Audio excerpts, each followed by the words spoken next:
Bonjour tout le monde, aujourd'hui nous allons résumer l'épisode 50 de Mara une femme unique. N'oubliez pas de vous abonner et d'activer la cloche de notification pour ne rien rater. Merci.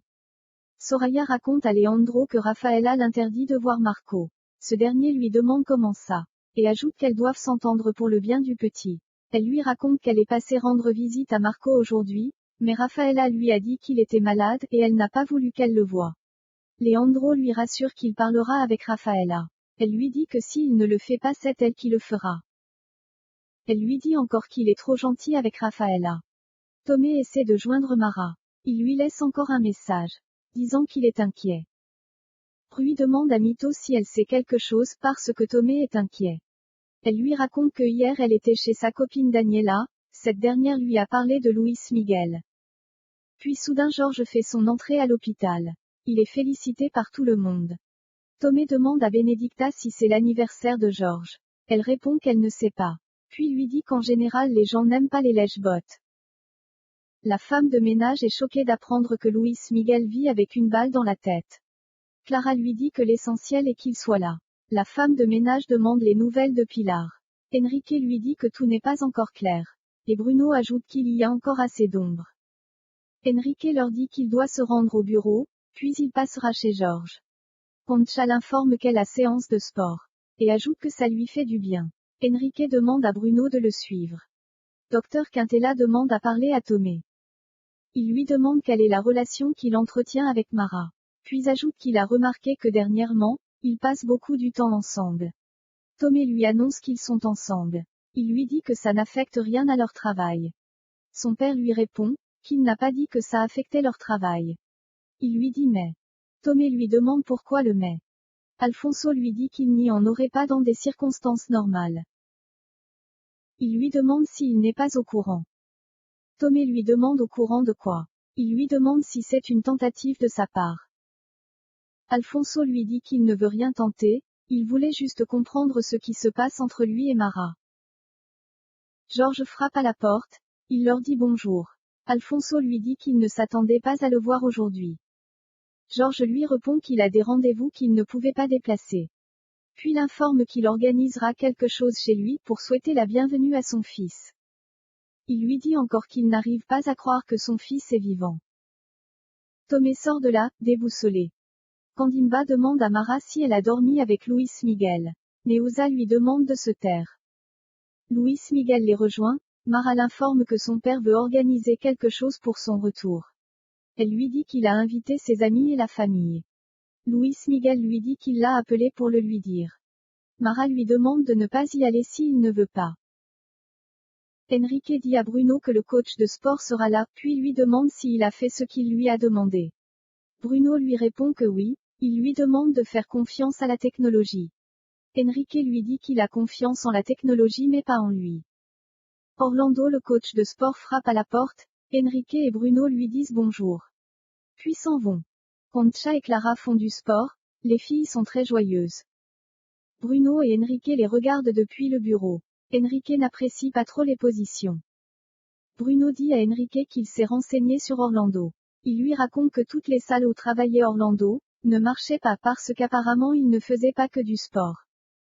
Enrique lui dit que ça doit s'arrêter, Bruno lui répond que c'est leur mariage qui prendront fin, parce que les filles ne voudront pas. Enrique lui dit qu'il y a une façon de dépecer un lièvre. Dans leur cas c'est Orlando. Rui s'excuse auprès de Tomé, il lui dit qu'il ne pouvait pas lui dire que le mari de Mara était vivant parce qu'il l'a appris en même temps que lui. Tomé lui dit qu'elle ne lui a rien dit. Il lui a laissé des messages et appelé. Il dit encore que c'est pourquoi Mara ne répondait pas à ses appels. Benedicta lui demande de se mettre un peu à la place de Mara, elle lui dit que son mari c'est l'amour de sa vie. Elle dit encore à Tomé que les femmes n'ont qu'un seul amour. Elle continue en disant qu'il avait déjà du mal à être en compétition avec Luis Miguel quand il était mort. Puis lui demande de s'imaginer maintenant en pleine forme avec une envie de rattraper le temps perdu avec son épouse, puis se met à rire. Tomé quitte la table. Rui lui demande à Benedicta si elle ne pouvait pas choisir un autre jour pour distiller son venin. Elle lui dit qu'elle a choisi le jour parfait. Luis Miguel joue avec les enfants. Georges dit à Mara qu'apparemment c'est la balle logée dans la tête de Luis Miguel qui lui a fait perdre la mémoire. Concha leur demande si c'est réversible. Mara lui dit qu'elle ne sait pas. George leur rassure que tout ira bien. Mara rejoint Luis Miguel et les enfants. Norberto demande à Enrique de prendre rendez-vous avec le docteur Quintela. Enrique lui répond que oui, c'est le meilleur neurologue du pays. Yolanda leur dit que Luis Miguel n'aurait pas pu trouver mieux.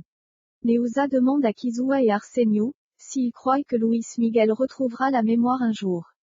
Kizua lui répond que ça sera difficile pour Mara. Arsenio ajoute que plus qu'il ne le croit. Francesca dit à Mito, Santiago et Léonore qu'elle est sûre que son frère s'en tirera cette fois-ci, après tout ce qu'il a traversé. Mito lui demande ce qui va se passer avec Pilar. Léonore lui dit que c'est horrible d'avoir une mère pareille. Mito lui demande s'ils ont avalé ce que Pilar a dit. Santiago lui répond que rien de ce que Pilar raconte ne peut être pris au sérieux. Mito leur dit que Pilar doit quand même donner sa version à la police. Francesca leur demande de ne pas lui parler des histoires de sa mère.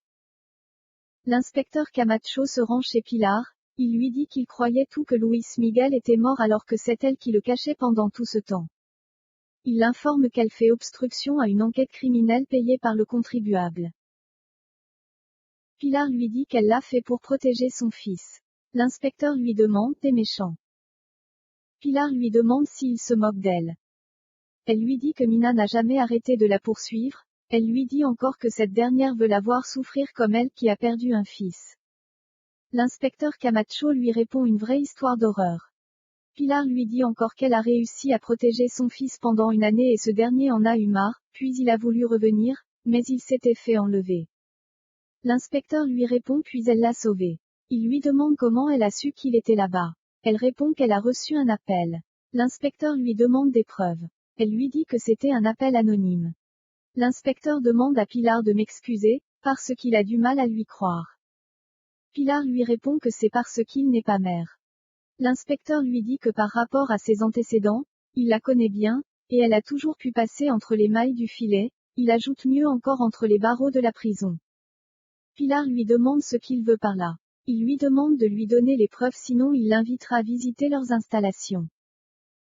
Pilar lui demande s'il va arrêter une personne innocente, elle lui dit qu'il gâchera encore sa carrière qui est déjà déplorable. Puis ajoute qu'elle va lui donner des preuves qu'il a demandées. Luis Miguel quitte la pièce, Mara le rattrape, il lui dit qu'il y a trop d'infos pour lui après tous ces moments vécus dans le flou. Mara lui dit qu'elle le comprend, l'idée de la fête était trop précipitée, mais toute la famille était très contente de le retrouver. Luis Miguel lui répond qu'il comprend, mais il veut juste rester seul. Mara lui dit que c'est aussi difficile pour elle. Elle lui montre où ils se sont mariés. Puis lui dit que c'est ici qu'il a reçu la balle qui a failli le tuer. Elle lui montre l'endroit. Elle lui raconte que c'était le meilleur jour de sa vie, elle croyait que rien ne pouvait encore les séparer. Mara s'excuse pour la quantité d'informations qu'elle lui donne. Luis Miguel lui demande de continuer, puis lui dit que c'est à lui de s'excuser. Mara lui parle de leur rencontre en Angola, elle lui dit qu'elle est infirmière, c'est en soignant sa blessure qu'ils se sont rencontrés. Luis Miguel lui dit qu'il a des images d'un lieu ressemblant à l'Afrique, et il croit maintenant que c'est elle qu'il voyait. Il lui demande s'ils peuvent aller en Angola. Mara lui répond oui. Tomé les regarde. George voit Tomé, il lui dit bonjour. Puis l'invite à entrer. Luis Miguel demande à son père si Tomé est aussi de la famille. George lui répond que non, c'est un ami, il est médecin. Il lui dit que le père de Mara et lui ont investi dans le domaine de la santé. George part avec Luis Miguel, Mara demande à Tomé si on lui a raconté. Puis lui présente ses excuses. Elle lui dit que ça a été une journée intense pour elle. Tomé lui répond là où il n'y avait pas de place pour lui, puis lui dit qu'il la comprend. Mara lui demande s'il veut rester, Tomé refuse. Neuza raconte à Arsenio que pour Mara ça a été difficile d'enterrer Luis Miguel, et Mara a eu du mal à ouvrir son cœur à Tomé. Elle lui dit encore que Tomé est un homme décent, il aime Mara, il a respecté son deuil. Toute la famille trinque au retour de Luis Miguel. Arsenio dit à Neuza que ce n'est pas de la faute à Luis Miguel, il ajoute qu'aucun des trois n'est responsable. Neuza lui dit qu'un d'eux souffrira, elle a peur que ça soit sa petite Mara. Norberto annonce à Luena que Luis Miguel est vivant. Luena lui dit que Bino sera très content de l'apprendre. Puis lui dit qu'il lui manque. Leila est derrière elle. Elle lui demande d'arrêter de mentir qu'elle aime Norberto. Luena lui dit qu'elle aime vraiment Norberto. Leila lui répond qu'elle aime plutôt son argent. Puis lui dit qu'elle va bientôt la démasquer. Elle est proche du but. Luena pense à sa conversation avec Leila. Luena informe à Bino et Isabelle que Luis Miguel est vivant. Ce dernier est très content de l'apprendre. Il lui dit qu'il est comme un fils pour lui. Bino lui demande la situation de Pilar. Elle lui répond qu'elle l'a caché pendant tout ce temps. Isabelle s'énerve, elle leur dit que Pilar est mauvaise, comment elle a pu faire ça à sa propre famille, puis s'en va. Luena dit à Bino que Leila l'a de nouveau menacée, elle lui dit encore qu'elle doit trouver quelque chose contre elle, avant que Norberto n'arrive. Elle lui dit qu'elle a un deuxième plan, elle va le mettre en place. Jean les a entendus. Luena se rend à l'hôtel où loge Leila, elle rentre dans sa chambre puis fouille dans ses affaires. Ramiro croise Bino à la réception de l'hôtel, il lui demande s'il attend Luena, ce dernier lui répond non. Jean lui dit qu'il ment, sur un ton agressif. Luena trouve un téléphone dans les affaires de Leila, elle est rejointe par Bino. Ce dernier lui dit qu'il a croisé Jean dehors. Il lui a posé des questions. Mais il lui a sorti des bobards comme quoi, il est venu attendre des touristes pour une excursion. Luena lui montre le téléphone, elle trouve le numéro de Xavier, Bino lui dit peut-être que ce n'est pas son frère. Elle appelle le numéro et c'est Xavier qui répond en disant ma princesse, j'espère que tu as pu faire trembler Luena. Luena raccroche puis confirme à Bino que c'est son frère. Elle lui dit qu'il complote avec Leila pour la détruire. Soraya appelle Rafaela, elle lui dit qu'elle passera voir Marco, Rafaela lui demande de ne pas la déranger, parce qu'elle s'apprête à mettre Marco au lit. Rafaela raconte à Benedicta, qu'elle ne sait pas ce que veut Soraya. Elle se demande ce qu'elle a en tête. Benedicta lui demande si elle a peur qu'elle reprenne son fils. Puis lui dit qu'elle est bien sans enfant, elle n'a aucune attache. Rafaela lui dit qu'avoir des enfants c'est bien, ça procure un sentiment spécial. Rafaela lui dit encore que depuis qu'elle n'est plus avec Nono, elle a arrêté de vivre. Benedicta lui répond qu'elle l'a déjà oublié. Une dame est allongée sur le canapé avec une boîte de médicaments ouverte, elle ne fait aucun mouvement. Son mari sort de la maison. Son fils habillé en Superman s'amuse avec sa peluche. Il le balance par la fenêtre et saute pour le récupérer. Son père est dans une boîte de nuit, en train de prendre quelques verres. Benedicta aperçoit un enfant au sol, elle s'approche puis appelle les secours. Elle arrive à l'hôpital, elle leur dit que le petit est tombé du premier étage. Il a entre 3 et 5 ans. Il a été trouvé inconscient sur place. Elle leur dit encore que sa respiration est superficielle et qu'il a une blessure sanglante à la tête, abdomen mou. Mais ils ont pu le stabiliser. Elle demande de l'emmener en imagerie médicale. Le petit est en salle d'opération. Rui demande à Tomé comment il peut avoir des parents irresponsables. Tomé lui raconte qu'il a vu Mara et Luis Miguel enlacés. Il lui dit qu'il avait envie de les frapper tous les deux. Rui lui dit que Luis Miguel a juste repris sa place. Tomé lui répond qu'il a oublié que c'était sa place. Puis s'en va, Rui le rattrape. Il lui demande s'il va se battre pour Mara ou bien il va laisser tomber. Neuza dit à Arsenio que Luis Miguel n'est plus le même, Arsenio lui répond qu'il est amnésique, Neuza lui dit que quand l'amour est enraciné dans le cœur, on n'oublie pas. Arsenio lui demande ce qu'elle veut dire par là. Elle lui dit qu'elle le sent et sait qu'il fera de nouveau souffrir Mara. Elle lui dit que Mara avait déjà rencontré Tomé.